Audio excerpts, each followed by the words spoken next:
Dillard Field may be empty, but the turf is still worn, hot off the heels of a full season of Crusader Baseball.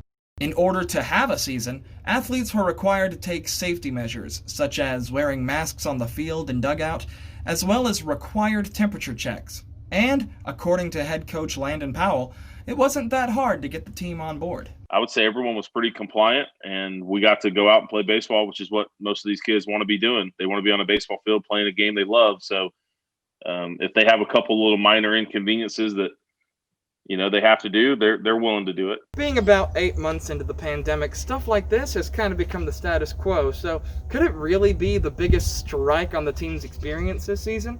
Well, according to one of the team captains, Trace Bucknight, the biggest problem isn't even in the same ballpark. For me, the biggest difference between this year and years past was kind of some more of like the off the field stuff. Like we don't get to be as a team in the locker room or in the weight room. We kind of have to divide up more. And so it's been challenging to kind of get everybody out there at one time and get to know everybody. 6-year player Ethan Garner, the longest tenured member of the team, feels the same. Especially with 55 guys on a team, like we have more players than we've ever had, like trying to get everyone like used to each other and not just like around each other, but like start growing like connections, like relationships between people. Players can't meet off the field, so they work with what they're given. If you come to one of our inter squads or practices, real laid back and we're all communicating and hanging out while we're still working hard, but it's still a real laid back atmosphere.